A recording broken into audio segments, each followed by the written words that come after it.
सर्व मंगल मांगल्य शिवे सर्वार्थ साधिके शरण्ये त्र्यंबके गौरी नारायणी नमोस्तुते। नमस्कार प्रिय भक्तजनों, आप सभी का मायरा वॉइस चैनल में हार्दिक स्वागत है। आप सभी को आषाढ़ मास के गुप्त नवरात्रि की हार्दिक शुभकामनाएं। जैसा कि आप सभी जानते हैं कि आषाढ़ मास में गुप्त नवरात्रि शुरू हो चुके हैं और आज महाविद्या माँ काली की पूजा की जाती है। 10 महाविद्याओं में माँ काली प्रथम रूप है। माँ काली जी का स्वरूप अत्यंत विकराल, अभयकारी और मंगलकारी है।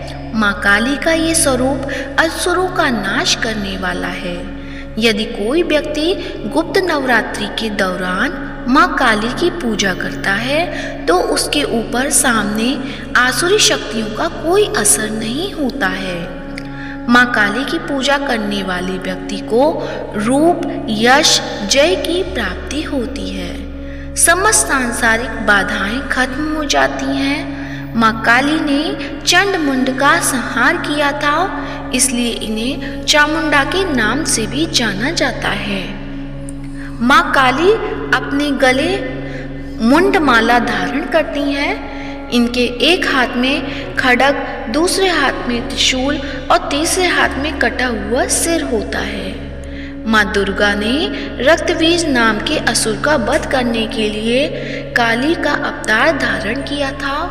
10 महाविद्याओं में माँ काली प्रथम देवी हैं। गुप्त नवरात्रि में प्रथम दिन माँ काली की आराधना की जाती है। जो लोग तंत्र शक्तियाँ प्राप्त करना चाहते हैं उन्हें गुप्त नवरात्रि के पहले दिन विशेष रूप से माँ काली की पूजा करनी चाहिए। इसके अलावा माँ काली की आराधना करने से सभी प्रकार की तंत्र बाधाओं से छुटकारा मिलता है। जो लोग अपने शस्त्रों से परेशान रहते हैं उन्हें गुप्त नवरात्रि में माँ काली की आराधना करनी चाहिए। इसके अलावा माँ काली की आराधना से सभी प्रकार की तंत्र बाधाओं से छुटकारा मिलता है। जो लोग अपने शस्त्रों से बहुत परेशान हैं उन्हें गुप्त नवरात्रि में माँ काली की आराधना करनी चाहिए। ऐसा करने से शस्त्रों से मुक्ति मिलती है। माँ काली की पूजा करने से अकाल मृत्यु का भय भी दूर हो जाता है। गुप्त नवरात्रि में 2 तरीकों से माँ काली की पूजा की जाती है। जो लोग तांत्रिक विद्या हासिल करना चाहते हैं वह लोग इस दिन माँ काली की तंत्र विद्या द्वारा उपासना करते हैं। कुछ लोग गुप्त नवरात्र के प्रथम दिन सामान्य तरीके से माँ काली की आराधना करते हैं, जिससे उनके जीवन के सभी संकट दूर हो जाते हैं।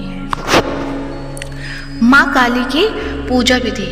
गुप्त नवरात्रि के पहले दिन सुबह ब्रह्म मुहूर्त यानी सुबह 4 बजे उठकर स्नान करने के पश्चात स्वस्थ वस्त्र धारण करें।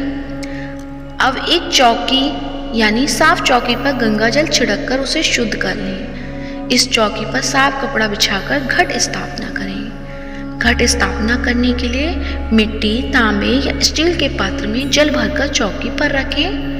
अब इसके ऊपर एक नारियल को मौली और चुन्नी से लपेटकर कलश के ऊपर स्थापित करें। चौकी पर माँ काली की प्रतिमा या मूर्ति की स्थापना करें। अब माँ काली की तस्वीर को रोली का टीका लगाएं। तिलक करने के पश्चात माँ काली को लाल पुष्पों की माला, पुष्प, फल, मिठाई, नैवेद्य आदि चढ़ाएं और पूरे विधि विधान और श्रद्धा के साथ माँ काली की पूजा करें। माँ काली के समक्ष सरसों के तेल या घी का दीपक प्रज्वलित करें और श्रद्धा पूर्वक माँ काली के मंत्रों का जाप करें। देवी कवच, अर्गला स्तोत्र का पाठ करें। सबसे अंत में श्री सूक्तम का पाठ करना चाहिए। जिस आसन पर आप बैठते हैं उसका रंग लाल होना चाहिए। माँ काली की कथा सुने या पढ़ें। इस दिन दुर्गा सप्तशती का पाठ करना भी बहुत उत्तम होता है। माँ काली की कथा सुनने के पश्चात कपूर से आरती करें। प्रसाद के रूप में मिठाई का भोग लगाएं। यदि आपके पास मिठाई नहीं है तो आप माँ काली को बताशे का प्रसाद भी चढ़ा सकते हैं। सभी लोगों में प्रसाद बांट दें और फिर स्वयं भी प्रसाद ग्रहण करें। अब माँ काली से पूजा में हुई किसी भी प्रकार की गलती के लिए हाथ जोड़कर क्षमा मांगे। माँ काली का मंत्र है ओम ऐं ह्रीं क्रीं चामुंडाय विचे। अब आप सुनेंगे माँ काली की कथा, तो प्रेम से बोलिए माँ काली की जय हो। पौराणिक कथा के अनुसार एक बार दारुक नाम के राक्षस ने ब्रह्मा जी को प्रसन्न करके उनसे वरदान प्राप्त कर देवताओं और ब्राह्मणों को प्रताड़ित करना शुरू कर दिया और स्वर्गलोक पर कब्जा कर लिया। जिसके बाद सभी देवता भगवान विष्णु और ब्रह्मा जी के पास गए। ब्रह्मा जी ने सभी देवताओं को बताया कि इस दुष्ट का संहार एक स्त्री ही कर सकती है। जिसके बाद सभी देवता भगवान शिव के पास गए और उन्होंने भगवान शिव को सभी बात बताई। जिसके बाद भगवान शिव ने माता पार्वती की ओर देखा। माता पार्वती इस पर मुस्कुराई और अपना एक अंश भगवान शिव में प्रवाहित कर दिया। जिसके बाद भगवान शिव के कंठ से विष से उस अंश ने अपना आकार धारण किया। जिसके बाद भगवान शिव ने अपना तीसरा नेत्र खोल दिया। उनके इस नेत्र से विकराल रूप वाली माँ काली उत्पन्न हुई। माँ काली के लालट में तीसरा नेत्र और चंद्र रेखा थी। माँ काली के भयंकर व विशाल रूप को देख देवता व सिद्ध लोग भागने लगे।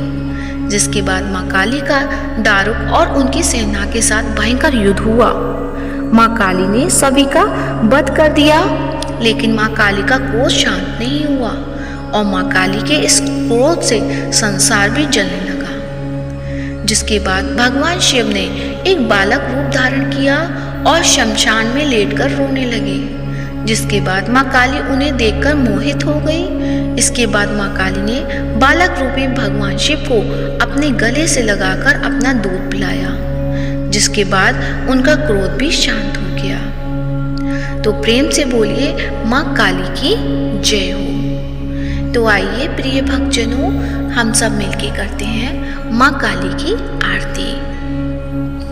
तो प्रेम से बोलिए माँ काली की जय हो।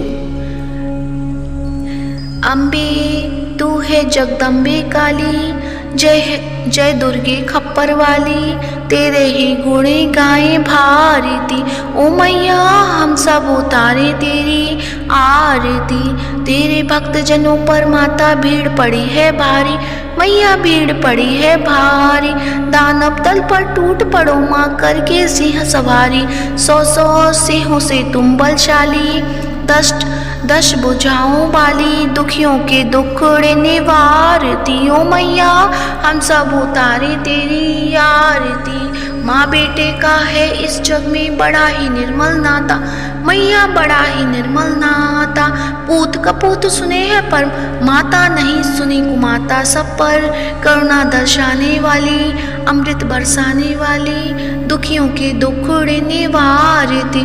ओ मैया हम सब उतारे तेरी आरती।